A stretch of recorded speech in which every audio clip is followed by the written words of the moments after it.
Olá, olá, pessoal, sejam muito bem-vindos a mais uma aula de resolução de exercício. Hoje faremos uma aula bem dinâmica, em que passaremos logo para a resolução das nossas 5 questões.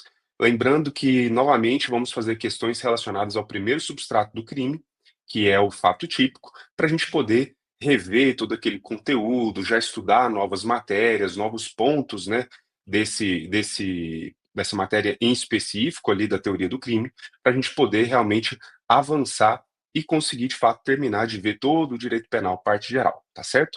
Para quem não me conhece, meu nome é Moacir Neto, sou delegado da Polícia Civil aqui de Minas Gerais já há mais de 12 anos. Fui aprovado em alguns concursos, reprovado em outros tantos, mas a verdade é que eu sou, de fato, um apaixonado pelo desenvolvimento pessoal e que apenas o estudo para concurso fornece para aquele indivíduo que se dedica, aquele indivíduo que decide por começar a estudar e efetivamente consegue manter uma rotina ali duradoura e sustentável até a sua aprovação, tá certo? Convido vocês a se inscreverem no canal, caso não sejam inscritos, ativarem as notificações para não perderem nenhum vídeo, seja referente às aulas teóricas que nós colocamos às segundas-feiras, seja referente às aulas de resolução de exercício que colocamos sempre às sextas-feiras, ou mesmo outros vídeos relacionados a outros assuntos que eu me aventuro aqui no canal e faço de fato com todo carinho para vocês e acredito que eh, possa lhe cooperar, que possa ajudar no seu desenvolvimento e nessa sua jornada, beleza? Então, sem mais delongas, vamos para a nossa aula.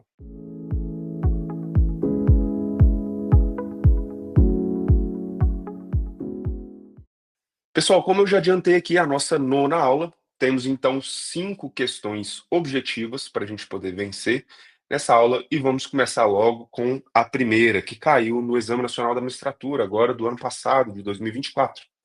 E a questão, típica questão de FGV, uma questão muito extensa, em que o candidato precisa de fato ler com atenção. Afinal, se ele chegar ao final da questão, não tiver lido com atenção, ele vai ter que voltar e ler tudo de novo e acaba que é um trabalho dobrado. Então, vamos seguindo aqui. E aqui, mais uma vez, o nome do canal sendo reforçado, né? Eu já falei uma vez, só um parênteses aqui, né? No vídeo sobre o nome do canal. Se você é estudante de direito, nunca ouviu esses nomes, meu amigo, você não fez faculdade de direito, beleza? Então vamos lá. Caio, Tício e Mévio integram um grupo de extermínio e decidem matar 3 integrantes de uma organização criminosa rival, cabendo a cada um o assassinato de uma das vítimas. Caio abordou sua vítima em emboscada. Todavia, ao efetuar o disparo, verificou que a arma de fogo estava desmuniciada.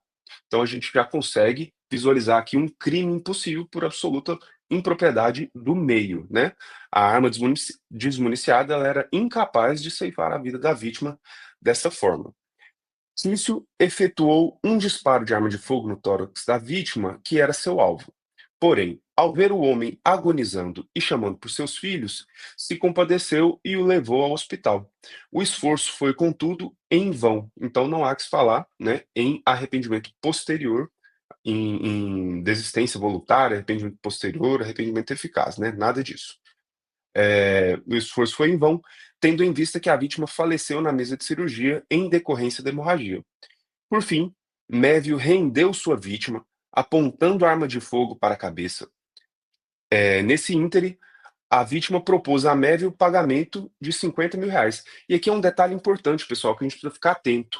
A vítima propôs ao autor, não foi o autor que exigiu. Caso fosse ele que tivesse exigindo, aí cairia ali no crime de extorsão, beleza? Para que ele não matasse, pedido que foi aceito por Mévio. Ocorre que minutos depois, uma viatura passava pelo local e prendeu Mévio em flagrante. Diante do exposto, assinale a opção em que indica consequência jurídica que melhor se amolda às condutas de Caio, Tício e Mévio, respectivamente. E aí temos as opções aqui, né? A primeira delas, nós já falamos, é o crime impossível pela absoluta impropriedade do meio. A segunda conduta é visivelmente um homicídio doloso, né, consumado, claro. E a terceira é onde mora realmente aí a pegadinha da questão. Por quê? Se trata de uma desistência voluntária, daí então o gabarito da questão ser a letra B. Mas o que eu preciso que vocês fiquem atentos aqui é uma seguinte questão, olha, desistência voluntária, o próprio nome já diz, ela deve ser voluntária, que não se confunde com espontânea. Espontâneo é aquilo que surge da cabeça do agente. Foi espontâneo, surgiu dele. Foi o caso da questão? Não foi. Afinal de contas, quem ofereceu aquela vantagem foi a própria vítima. Mas foi voluntária a sua desistência? Foi. Voluntária. Partiu da sua vontade deixar, então, de executar aquela conduta. E aí, então, caracterizada está a desistência voluntária. O que vocês precisam ficar atentos aqui é realmente essa questão da voluntariedade, não se confundir com espontaneidade, beleza? E aí, constei no material aqui tanto o dispositivo legal referente ao crime impossível, quanto da desistência voluntária. E vejam vocês que no artigo 15, o agente que voluntariamente, não se fala em espontaneidade, beleza? Fiquem atentos. Vamos lá para a nossa segunda questão, também do Exame Nacional da Magistratura de 2024. Marcela, empregada seletista de sociedade empresária terceirizada de determinado órgão público, subtraiu uma valiosa obra de arte pertencente à repartição pública, valendo-se do acesso facilitado pelo seu vínculo empregatício. Então, ela se valeu daquela condição. Entretanto, após a subtração da peça, que pretendia vender, percebeu que seria descoberta, pois havia câmeras de segurança para registrarem toda a ação. Marcela soube que as autoridades competentes já haviam sido acionadas para que se iniciasse a persecução penal e, por isso, decidiu restituir a peça, o que foi feito antes mesmo do recebimento da denúncia. Então, ele deixou claro aqui a caracterização do, do arrependimento posterior, né? Então, vejam vocês, o pessoal, que o arrependimento posterior, como, claro, o próprio nome já diz, é posterior à consumação do delito. E ele só cabe naqueles crimes em que não ocorre violência ou grave ameaça. Mas o X da questão aqui está em você saber que Marcela, ainda que não integre os quadros efetivos daquele órgão público como servidora efetiva, ela é considerada funcionária pública para fins penais, de acordo com o artigo 327 do Código Penal. Então, consequentemente, quando a gente começa a analisar as alternativas, nós vemos aqui, letra A, Marcela pode ter a pena reduzida pelo arrependimento posterior, ante a integral restituição, antes do recebimento da denúncia. Então, vejam vocês que é a nossa alternativa correta, justamente por isso, porque preencheu todos os requisitos do arrependimento posterior, e você pode comprovar aqui pela leitura do próprio artigo 16, nos crimes cometidos sem violência ou grave ameaça, o furto ou mesmo o peculato, né, ele não integra, né, não tem na sua essência violência ou grave ameaça. Reparado o dano, o restituído da coisa até o recebimento da denúncia. Então nós temos aqui um limite temporal, né, um requisito temporal da denúncia ou da queixa por ato voluntário do agente. Vejam vocês aqui, mais uma vez, a voluntariedade, não espontaneidade. A pena será reduzida de 1 a 2/3. Professor, beleza, até o recebimento da denúncia. Mas e se isso acontecer depois? Ele vai poder fazer jus a essa causa de diminuição de pena do arrependimento posterior? Não. Aí, claro que não. Afinal de contas, não está preenchido aquele requisito temporal. Entretanto, o juiz, na dosimetria da pena, ele vai valorar aquela circunstância como uma atenuante, para então poder individualizar a pena aplicada, beleza? E aí constei para vocês aqui o 312, que é o do peculato, e o 327, para vocês entenderem que ela, Marcela, salvo engano, é considerada funcionária pública. Veja rapidamente o parágrafo primeiro. Equipara-se funcionário público quem exerce cargo, emprego, função em entidade paraestatal e quem trabalha para empresa prestadora de serviço contratada ou conveniada para execução de atividade típica da administração pública. Eu, rapidamente aqui, pessoal, uma curiosidade, eu particularmente tive um caso desse, atuando, né, como delegado, quando eu morava em outra cidade, inclusive. Eu tive um caso desse de uma funcionária terceirizada de uma empresa que prestava o serviço de limpeza do prédio da delegacia, ela se valendo dessa condição, desse acesso facilitado, inclusive da própria proximidade que ela tinha conosco e comigo mesmo, ela subtraiu um bem que estava apreendido na minha sala, inclusive. E foi até uma questão que gerou, assim, um dissabor muito grande, mas realmente quando eu, graças a Deus, consegui notar aquela ausência a tempo, e aí nós conseguimos chegar na autoria e conseguimos fazer a prisão dela em flagrante pelo crime de peculato, tá certo? E não foi pelo crime de furto. Então vamos seguindo aqui. para a nossa questão de número 3. Questão de número 3 caiu para o concurso de técnico judiciário do TRF-1 da primeira região, 2024 também. Após ser exonerado do cargo em comissão, até então ocupado, João, agindo com dolo e com o objetivo de se vingar, afirmou para um colega que o juiz federal com quem trabalhava teria, na semana anterior, solicitado R$ 10.000 para proferir sentença em favor do jurisdicionado Caio. Então ele imputou ao juiz a prática de um crime. E qual seria esse crime cometido por esse juiz? Quando ele fala que ele teria exigido, né? Afirma o colega juiz solicitado, né? Teria solicitado. Corrupção ativa, né, pessoal? Então vamos lá. Caio, muito embora soubesse ser falsa a acusação. O justiçado Caio, muito embora soubesse ser falsa. Beleza. Nesse cenário, considerando as disposições do Código Penal, João responderá pelo crime de. E aí, a gente já cortaria essa alternativa à difamação, porque, de fato, o crime que ele cometeu é o crime de calúnia, porque ele imputou não a prática de uma conduta desabonadora, mas sim a prática de um crime. E aí a questão aqui, pessoal, é saber se esse crime específico, se essa conduta específica, pelo fato de ter sido praticada contra um funcionário público em razão de sua função, ela se enquadra como uma calúnia simples com causa de aumento ou uma calúnia qualificada. E aí o que você precisa saber e se atentar é que não existe uma modalidade de calúnia qualificada.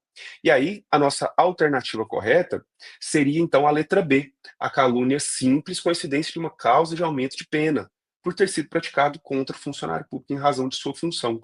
E eu fiz constar aqui no material de vocês a, a tipificação do crime de calúnia, do 138, e o artigo 141 das disposições comuns, que fala a respeito das causas de aumento. Aumento de 1/3 e, dentre elas, né, o inciso segundo, contra funcionário público em razão de suas funções, ou contra o presidente do Senado, ou Câmara, ou do STF. Beleza, pessoal? Então, professor, é uma questãozinha ordinária? É uma questãozinha ordinária, concordo com vocês. Afinal de contas, você, ali no calor do momento da sua prova, lembrar que essa conduta específica ela é uma calúnia simples com causa de aumento e não uma calúnia qualificada, exige de você, exige do candidato, um estado de espírito realmente elevado, né?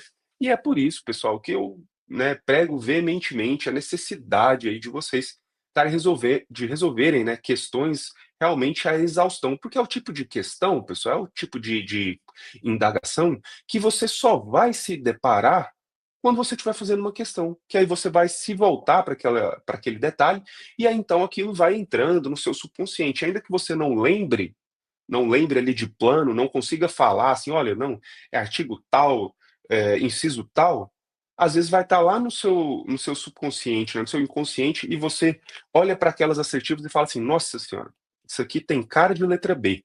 Eu não sei por quê, mas tem cara de letra B. E aí é onde você vai vencendo também, principalmente essas provas objetivas. Eu falo demais, essas provas objetivas, muitas vezes a gente não tem que saber o texto da lei exatamente. Você tem que saber ali o contexto em que está sendo cobrado, a ponto de você saber que aquela é uma assertiva falsa ou uma assertiva verdadeira. Beleza? Mas vamos seguindo aqui para a nossa questão de número 4. Caiu no concurso para promotor do Ministério Público de Santa Catarina, também de 2024. A natureza jurídica da tentativa é, primeiramente, uma causa de diminuição de pena. Afinal de contas, você diminui de 1 a 2/3, né?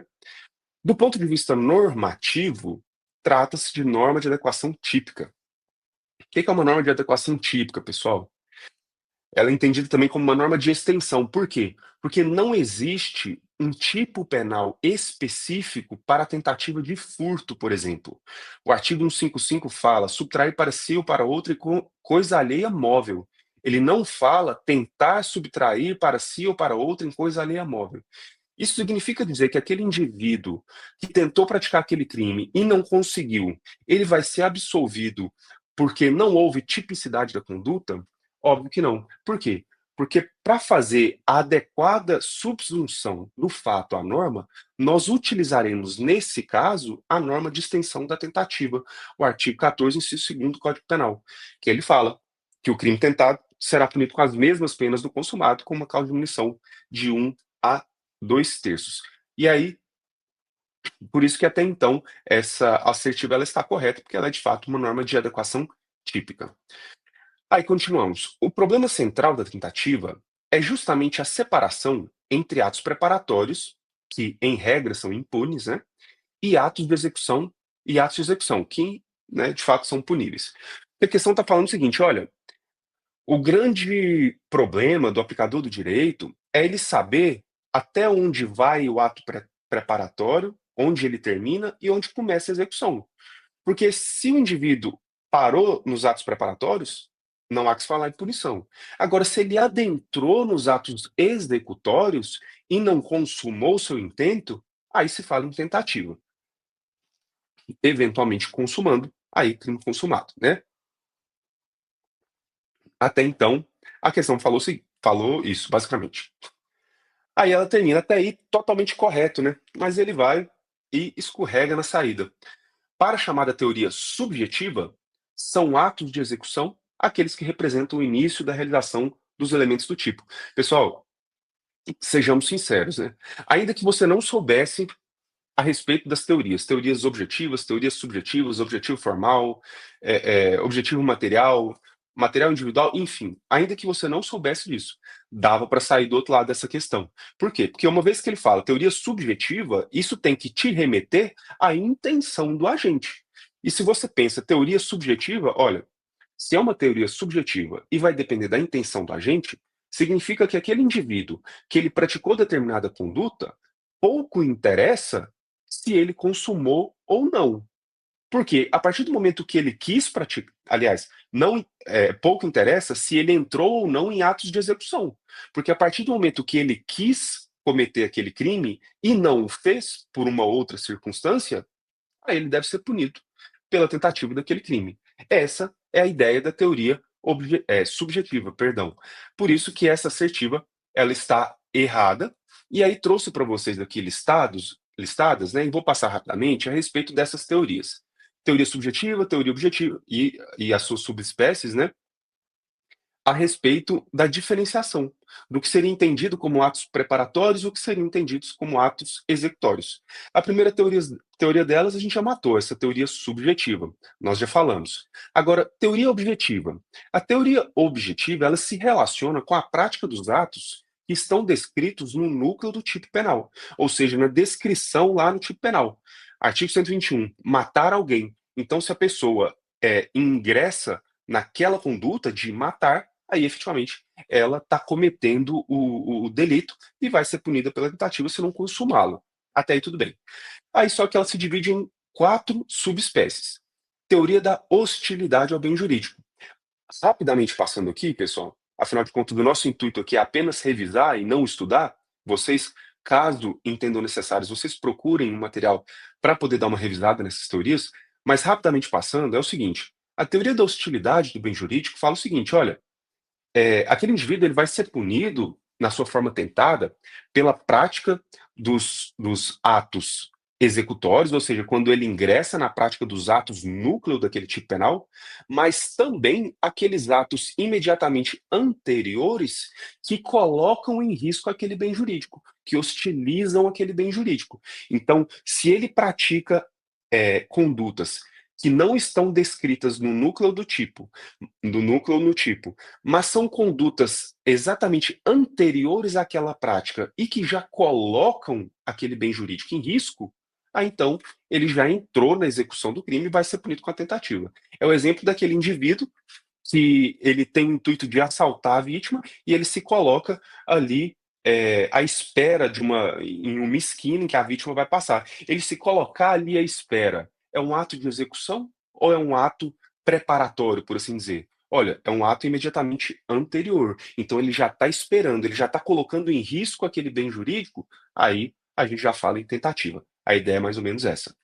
Teoria objetivo formal ou lógica formal. Essa é a teoria clássica que fala o seguinte, olha, ele ingressa nos atos executórios quando ele começa a praticar o núcleo do tipo penal. Então ele tem que começar a praticar o verbo daquele tipo penal para então ser punido pela tentativa ou pelo próprio crime uma vez consumado, beleza? Essa é a regra da teoria objetivo formal.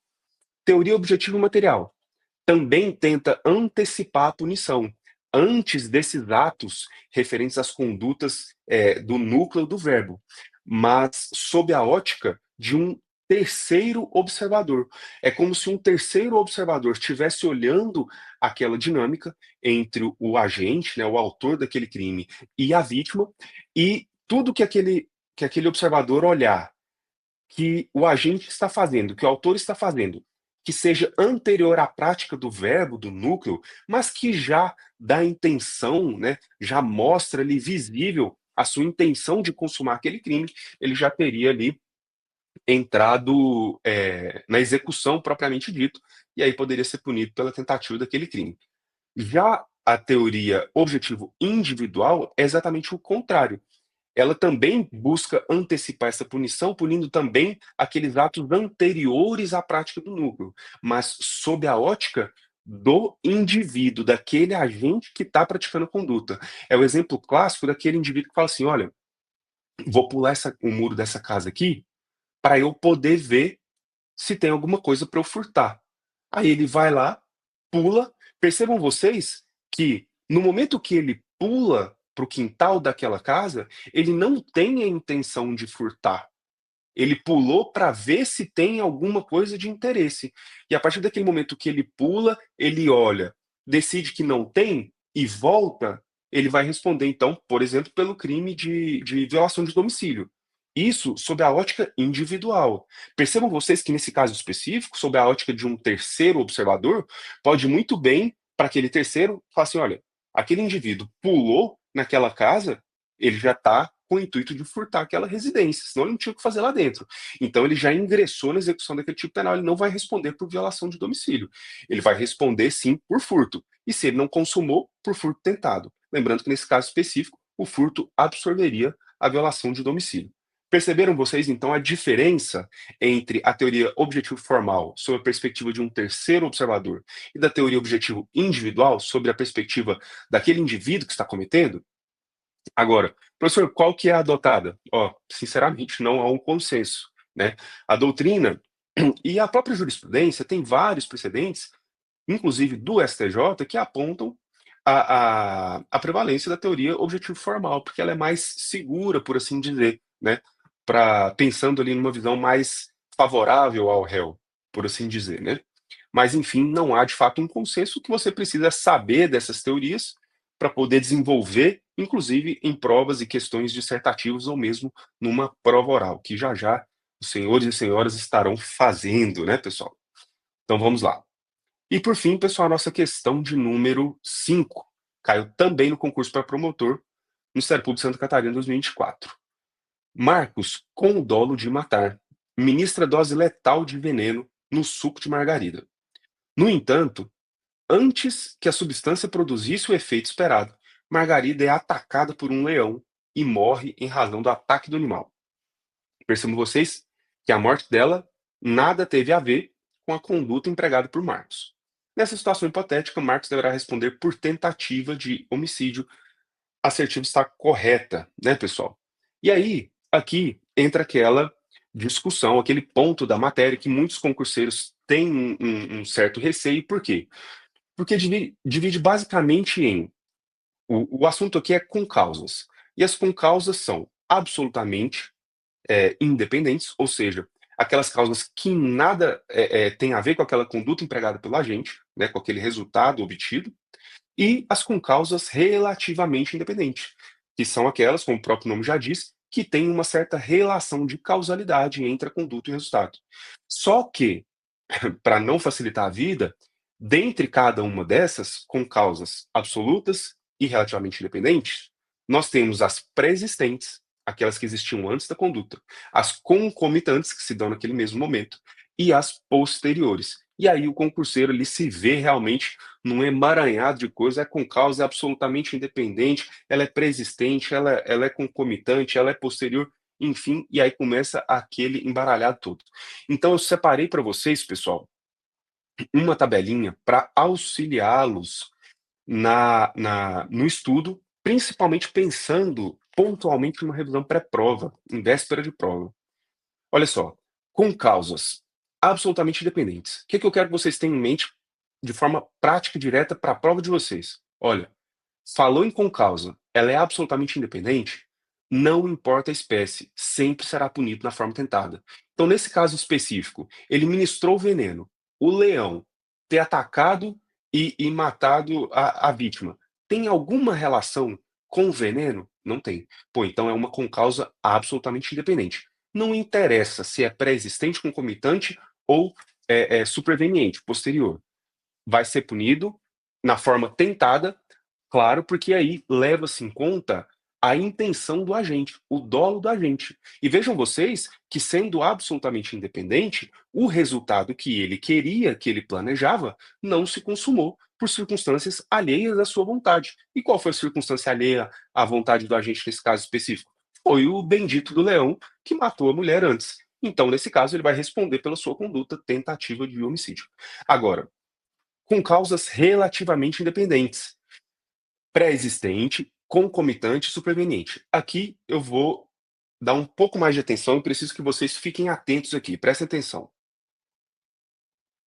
Olha, as concausas absolutamente independentes, todas elas, assim como as relativamente independentes, pré-existentes e concomitantes, você resolve com o caput do artigo 13 do Código Penal. Por quê? Porque você leva em consideração a teoria da equivalência dos antecedentes causais. Até aí tudo bem. E a superveniente, a relativamente independente e superveniente? Aí vai depender. Aí nós vamos nos valer do parágrafo 1º do artigo 13, a teoria da causalidade adequada. Até aí tudo bem, professor, entendi. Beleza. Me dá um exemplo de causa relativamente independente e superveniente. É aquele exemplo clássico do hemofílico. Aquela pessoa que não consegue, né, por razões fisiológicas, estancar um sangramento, porque se ele tem algum ferimento, ele começa a perder sangue ali e sangra até a morte, não consegue coagular, né, o sangue para poder fechar aquele ferimento, poder impedir, enfim. E aí o que acontece? O que acontece? Nesse caso específico, perceberam que é uma concausa? Por quê? Porque se o indivíduo vai lá e dá uma facada naquela pessoa, e aí, em razão da sua condição de hemofílico, ele vem a falecer, teve uma relação do resultado morte com a facada e com a sua condição de hemofílico. Então, uma concausa relativamente independente. E pré-existente por quê? Porque ela já existia antes mesmo da ação empreendida pelo agente, né? Ele já era hemofílico antes mesmo disso. E aí, nesse ponto específico, tem uma divergência na doutrina, porque tem doutrinadores que falam que, nesse caso, ele responderia por homicídio consumado. Por que homicídio consumado? Porque o dolo dele era de matar, e ele efetivamente o matou. Ele concluiu seu dolo, né, ele chegou ao fim do seu intento. Ele queria matar aquele indivíduo, ele deu uma facada que, em razão se não fosse aquela condição de hemofílico, aquela vítima, né, aquele agente, aquela vítima não teria morrido. Entretanto, em razão da facada e da sua condição de hemofílico, ele veio a falecer e o agente, o autor, concluiu seu intento. Então ele responde por homicídio consumado. Tem doutrina que fala isso. Tem uma leitura mais moderna da doutrina que fala o seguinte: olha, a gente precisa, inclusive, evitar, evitar a responsabilidade objetiva. Lembram vocês, quando a gente falou sobre crime doloso, dolo especificamente, eu falei, olha, o dolo ele tem que ser amplo. O agente ele tem que agir com dolo, levando em consideração todas as circunstâncias do crime, as elementares, as causas de aumento, as qualificadoras, enfim, ele tem que ter noção de tudo aquilo que ele está fazendo. Perfeito? Aí vem essa parte da doutrina e fala assim: olha, para a gente evitar essa responsabilidade objetiva, aquele indivíduo que deu a facada, ele só vai poder responder por homicídio consumado se ele tinha condição, se ele tinha ciência da condição de hemofílico da vítima. Porque caso contrário, ele não pode responder pelo resultado objetivamente, tá? Aí, pessoal, claro, tudo vai depender do caso concreto. E eu falo muito assim, cara, quando a gente começa a conversar, estudar sobre tipificação de conduta, a gente esquece de um detalhe muito grande, de um detalhe prático, claro, né? Que é a capacidade de você, processualmente, num inquérito policial, por exemplo, você angariar elementos de informação que vão corroborar aquela versão de que aquele agente tinha o dolo de fazer tal coisa, ou não tinha o dolo de fazer tal coisa, né. São ali, gaps, por assim dizer, entre a prática e a teoria, que a gente precisa ficar atento. Mas eu preciso que vocês saibam dessa divergência. E aí seguimos então. Relativamente concomitante é o exemplo daquele indivíduo que vai matar a sua vítima, né, vai matar o indivíduo, e quando ele vai disparar, no momento que ele aciona, que ele dispara aquela arma de fogo, a vítima tem um infarto do coração e morre, né. Então vejo vocês que é uma concausa relativamente independente, porque, se não fosse o disparo da arma de fogo, ele não se assustaria a ponto de infartar, né, relativamente independente e concomitante, se deu ali no mesmo momento. E aí a doutrina vem e fala novamente que ele vai responder pelo seu dolo inicial e da conduta o resultado consumado. Então, ele responderia também por homicídio consumado. E aí a dúvida que fica, né, não a dúvida, mas o ponto-chave aqui dessa parte da matéria, é relacionada às concausas relativamente independentes supervenientes. Por quê? Porque você tem que também subdividir. E aí eu deixei essa nomenclatura que eu quero que vocês, lembrem dela na hora da prova. Olha, com causa relativamente superveniente, que por si só e que não por si só. Vejam que 2 espécies, que não por si só e que por si só. E por que que eu coloquei esses nomes aqui? Eu quero que vocês fiquem atentos. Olha, tem concausas que serão relativamente independentes, mas que, por si só, elas vão produzir o resultado. Por outro lado, existem concausas relativamente independentes supervenientes que elas não são capazes de levar àquele resultado final por elas mesmas. Elas precisam da conjugação daquela conduta impetrada pelo agente. Professor, não entendi nada, falou grego, falou difícil. Beleza, vou dar 2 exemplos então, que aí vai ficar claro na cabeça de vocês. Presta atenção. Olha, tem um indivíduo, eh o autor quer matar a vítima, vai lá e desfere um disparo de arma de fogo contra aquela vítima. Até aí tudo bem, até aí beleza. Só que ele empreendeu aqueles disparos, efetuou aqueles disparos, a vítima foi atingida, ele não concluiu ali na hora, a vítima foi socorrida, foi levada ali, às pressas para o hospital, só que no primeiro cenário, quando a ambulância estava se dirigindo ao hospital, a ambulância aliás, deixa eu dar outro exemplo inclusive, para a gente pegar a mesma linha do tempo. Então vamos lá, pensa no agente, no autor, que foi lá, efetuou os disparos, a vítima foi socorrida, levada de ambulância até no hospital. Aí no hospital foi lá, ela estava em grave risco, colocou ela no centro cirúrgico. Até aí tudo bem? Beleza. Colocou ela no centro cirúrgico. Só que aí veio o prédio que funcionava o hospital, o prédio desaba. O prédio desabou, vejam vocês que o prédio desabou, caiu em cima da cabeça da vítima na mesa de cirurgia. A pessoa totalmente desafortunada, né. Então beleza. Então perceba essa situação A. O teto desabando é uma concausa? É uma concausa. Relativamente independente? É relativamente independente, porque se ele não tivesse sofrido esse disparo de arma de fogo, muito provavelmente ele não estaria lá naquele local do desabamento daquele teto e aquele bloco de concreto não cairia na cabeça dele. Então, é relativamente independente? É relativamente independente. Agora, por si só, foi capaz de causar o resultado? Foi. Por quê? Porque aquele bloco de concreto, quando ele cai na cabeça da vítima, aquele resultado, aquela conduta, né, aquele ato, né, aquele aquele acontecimento por si só, foi capaz de levar aquele resultado, foi capaz de ceifar a vida da vítima. Perceberam? Agora a situação B. Na situação B, o autor atirou, a vítima foi socorrida, levada ao hospital, levou ali até o centro cirúrgico. Eu falei centro jurídico. Centro cirúrgico. Lá no centro cirúrgico, ele é operado e tudo mais, sai da cirurgia, vai para o quarto, só que em razão de uma infecção, porque ele teve que ser aberto ali, todo o tórax aberto, em razão de uma infecção, ele vem a falecer. Percebam vocês, a infecção é uma concausa? é uma concausa. É relativamente independente? Ora, relativamente independente, afinal de contas, se ele não tivesse, sofrido aquele disparo de arma de fogo, ele não precisaria ser operado, se ele não precisaria ser operado, ele não precisaria, ter ali sua cavidade torácica aberta, depois costurado, ficado no hospital, pegado essa infecção hospitalar e morrido. Então, relativamente independente. Agora, por si só, causaria o resultado? Não, né. Perceberam a diferença entre a a consequência da cirurgia, a consequência da infecção e a consequência do teto desabando? A doutrina olha esse exemplo da cirurgia e fala assim: "Olha, é, tudo bem, não teria como o agente saber que ele ia dar um tiro, depois aquela vítima seria operada e ela pegaria uma infecção, ele não teria como saber, né, dirigir a sua atitude voluntariamente para aquele fim. Até aí tudo bem.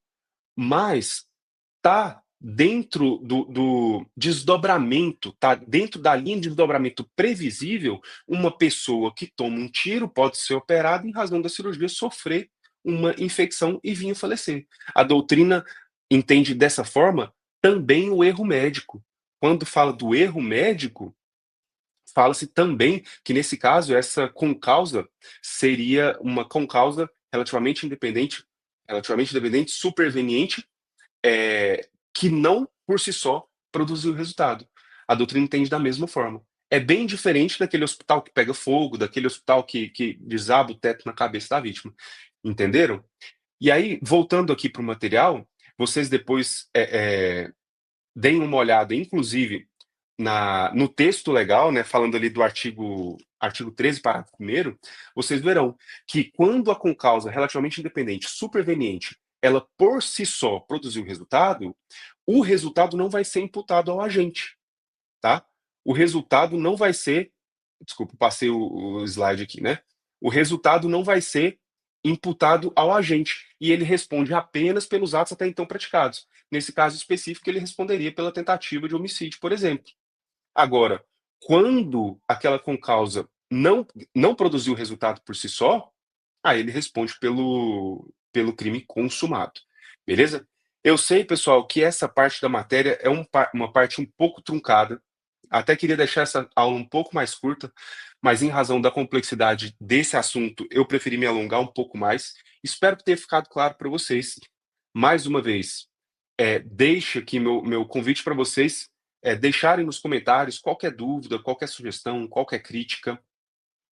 Se você não entendeu, me manda aqui que eu faço questão de gravar um vídeo específico quando eu chegar nessa parte da matéria, né, da nossa parte geral, das nossas aulas de segunda-feira. Faço questão de gravar um vídeo específico sobre concausas, mas o que eu quero aqui é que vocês tenham essa noção, clara e geral, né, das concausas, principalmente absolutamente independente, relativamente independente, para que vocês consigam matar as questões da sua prova fácil e rapidamente, tá certo? Pessoal, mais uma vez eu convido vocês a se inscreverem no canal, caso não sejam inscritos, ativar as notificações para não perderem nenhum vídeo, e eu espero do fundo do meu coração que essas aulas estejam de fato servindo à preparação de vocês, para vocês poderem testar o conhecimento de vocês, para vocês revisarem as matérias, eventualmente aprender um ponto novo que até então não sabia ou não teve oportunidade de estudar, tá certo? Eu falo que o estudo para concurso público, muitas vezes ele não é prazeroso, mas ele tem que necessariamente ser sistematizado. E aí eu falo da importância de você ter mecanismos, de você ter ali, formas de mensurar o seu progresso, né. Seja mediante gráficos, seja mediante percentual de acerto de questão, páginas lidas, enfim, cada um vai criar o seu sistema de monitoramento. Isso é muito importante, até mesmo para você poder se motivar constantemente. Imagine você passar um ano da sua vida estudando e ao final desse ano você não ter ferramenta suficiente para olhar para trás e saber se você evoluiu ou se você não evoluiu.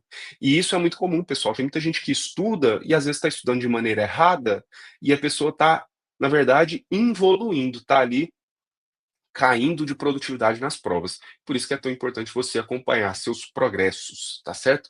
Pessoal, deixo aqui meu muito obrigado. Espero vocês nas nossas próximas aulas, nos nossos próximos vídeos. Tchau, tchau.